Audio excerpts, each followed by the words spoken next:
In the latest episode of Star Wars Ahsoka herself is forcefully pushed off of a cliff into deep water, possibly leading to her own death. After this, she is mysteriously transported to a realm beyond time and space called the World Between Worlds. But this isn't the first time that Ahsoka has died, and it certainly isn't the first time that she's been to the World Between Worlds. So what we're seeing here with Anakin showing up to greet her could be a deception. One far more sinister and dark than any of us thought. So hit that subscribe button and I'll break down exactly why. Okay, so as Ahsoka is pushed off the cliff and seemingly dies, she finds herself in the World Between Worlds. This is a place first introduced in Star Wars Rebels, which will allow a person to view or interact with any point in time, be it the past, the present, or the future. Although it's important to note that as far as we know, it is a fixed time loop. This means that everything that happens inside was always supposed to happen. But putting that aside, when Anakin shows up behind Ahsoka inside the World Between Worlds, everyone thinks that this is him. However, it may in fact not be. It may be one of a series of 3 gods from Mortis known as the Ones.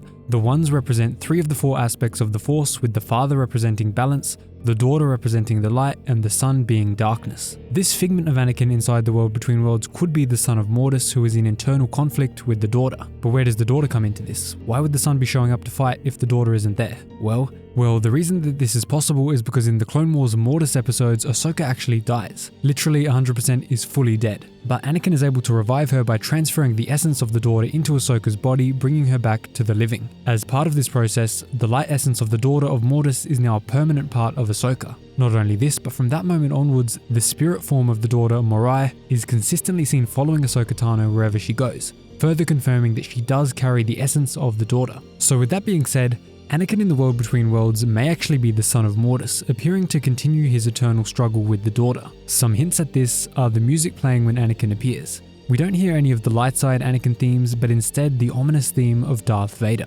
On top of this, his robes are visibly much darker than the time we see him in Revenge of the Sith, although this could just be the dark lighting of the World Between Worlds. Going even further, Anakin has the prosthetic arm in this shot, which is weird because we know he ascended as a Force ghost fully intact with all of his body. This either suggests a deception or that Anakin was somehow pulled into the World Between Worlds after he lost his arm.